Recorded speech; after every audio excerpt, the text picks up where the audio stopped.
नमस्कार दोस्तों, मैं अवधेश नटानी आप सभी का स्वागत करता हूं हमारे इस ऑनलाइन पाठशाला में। इस ऑनलाइन लेक्चर में हम स्टडी करने वाले हैं water supply and sanitation engineering की। यह है सिविल इंजीनियरिंग का 305 कोड का सब्जेक्ट है।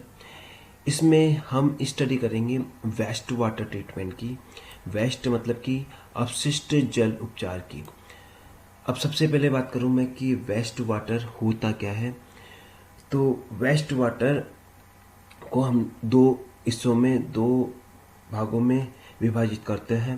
पहला है डोमेस्टिक वेस्ट वाटर या घरेलू अपशिष्ट जल, और दूसरा है इंडस्ट्रियल वेस्ट वाटर या औद्योगिक अपशिष्ट जल।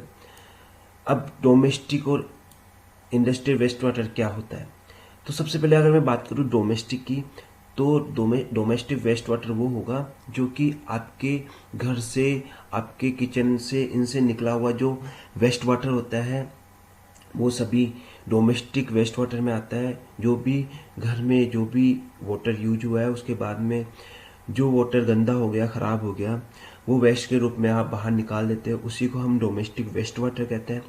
और सिमिलरली इंडस्ट्री में यूज किया हुआ जो वेस्ट वाटर है, जैसे कि इंडस्ट्री में कई सारी इंडस्ट्री होती है जिसमें वाटर से कई सारे केमिकल्स ये सब यूज करके और उनको बाहर निकाला जाता है, तो वो सभी वेस्ट वाटर, जैसे कि कानपुर में चमड़ा फैक्ट्री है, तो चमड़ा फैक्ट्री में चमड़े को वॉश करके जो गंदा पानी निकलता है, तो वो एक तरह से इंडस्ट्री वेस्ट वाटर हो गया।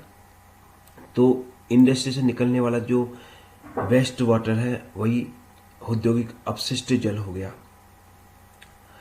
अब अगर मैं बात करूँ कि जो डोमेस्टिक वेस्ट वाटर है उसके सोर्सेज क्या है, तो सबसे मेजर पोर्शन अगर मैं देखूँ डोमेस्टिक वेस्ट वाटर का, तो जो टॉयलेट से हम फ्लश करके टॉयलेट्स के थ्रू हम बाहर निकालते हैं वो वेस्ट वाटर 40% होता है। उसके बाद जो नहाने धोने वाला है, बाथिंग वाला है, वो 30%। जो कपड़े धोने वाला है, लॉन्ड्री वगैरह का, वो 15%। किचन से निकला हुआ आपका वाटर जो वेस्ट हो गया वो 10%। और लास्ट जो अदर्स, पोछे में और क्या नाम है, धोने में, इन सब में वो सभी अदर्स में आ गए, वो उसका हिस्सा सिर्फ 5% रहता है। तो ये एक तरह से सोर्सेज हो गया डोमेस्टिक वेस्ट वाटर का। तो वेस्ट वाटर वो हुआ जो कि हम वाटर को यूज करके जो वेस्ट, जो गंदा हो गया वो वाटर हम बाहर के निकाल देते हैं, वो आपका वेस्ट वाटर होता है। ठीक है, और इसको हमने दो भागों में विभाजित किया, एक डोमेस्टिक वेस्ट वाटर हो गया और दूसरा इंडस्ट्रियल वेस्ट वाटर हो गया। अब क्या आवश्यकता पड़ती है वेस्ट वाटर को ट्रीटमेंट करने की। सबसे पहली बात होती है कि वेस्ट वाटर ट्रीटमेंट तो कर रहे हैं हम, लेकिन क्या आवश्यकता होती है। तो मैं आपको बात बताऊं कि हम जो वेस्ट वाटर होता है जो कि घर से, इंडस्ट्री से निकल जाता है, उसको हम सीवर के थ्रू बाहर, जो भी आपकी कॉलोनी होती है, जो भी आपका कस्बा होता है, उससे बाहर निकाल देते हैं सीवर के थ्रू। लेकिन टोटल वाटर कहाँ डिस्पोज करते हैं, तो उसको जनरली हम या तो भूमि के ऊपर यानी कि लैंड के ऊपर डिस्पोज कर देते हैं, या फिर उसको हम किसी भी स्ट्रीम या रिवर्स के अंदर डिस्पोज कर देते हैं। अब क्या होता है कि अगर हम उसका ट्रीटमेंट नहीं करते और डायरेक्ट जो गंदा पानी है उसको हम डायरेक्ट सीवर के रिवर के अंदर या स्ट्रीम के अंदर या लैंड के अंदर या सी के अंदर, समुद्र के अंदर डिस्पोज कर देंगे, तो उससे क्या होगा, जो स्ट्रीम में जो रिवर है वो काफ़ी पोल्यूटेड हो जाएगी। जैसा कि आप जानते भी हो कि हमारी जो नदियां हैं, जो रिवर्स है, गंगा, यमुना, तो वो मोस्ट पोल्यूटेड रिवर्स में भी आती है। क्यों आती है? क्योंकि गंगा और यमुना दोनों रिवर्स उत्तर प्रदेश के और दिल्ली के अंदर बहती है।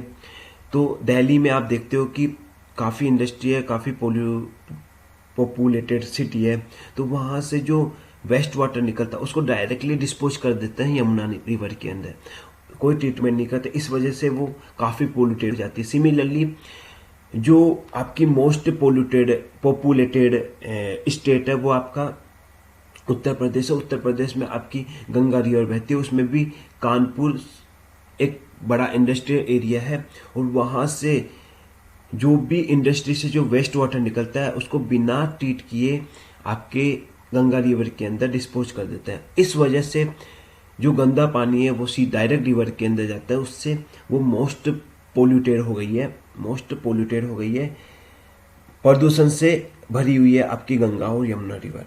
तो अब अगर हम उसका जो गंदा पानी है, जो भी उसके अंदर गंदा पानी हम वेस्ट वाटर हम डिस्पोज कर रहे हैं, उसको अगर हम ट्रीट करके उसमें डिस्पोज करें तो उसका जो पोल्यूशन लेवल है वो काफ़ी कम हो सकता है। इसलिए हमें ज़रूरत है कि हम जो भी वेस्ट वाटर है उसको ट्रीट करने के बाद में डिस्पोज करें, जिससे कि जो भी नेचुरल सोर्सेज है वाटर के वो पोल्यूटेड ना हो। तो इस वजह से हमें वेस्ट वाटर को ट्रीट करने की आवश्यकता पड़ती है। अब अगर मैं देखूं कि जो वेस्ट वाटर ट्रीटमेंट प्रोसेस है, जो अपशिष्ट जल उपचार प्रक्रिया है, उसमें हम 4 तरह की प्रक्रियाओं को यूज करते हैं। तो सबसे पहले आता है प्रीलाइमिनरी ट्रीटमेंट या प्रारंभिक उपचार, दूसरा आता है प्राइमरी ट्रीटमेंट या प्राथमिक उपचार, तीसरा आता है सेकेंडरी ट्रीटमेंट या द्वितीयक उपचार, और चौथा आता है टर्जरी ट्रीटमेंट या तृतीयक उपचार। तो हम अब आगे वाले लेक्चर्स में देखेंगे कि इन चारों प्रोसेस में, चारों ट्रीटमेंट में हम क्या क्या यूज करते हैं। तो आज के लिए इतना ही। जय हिंद, जय भारत।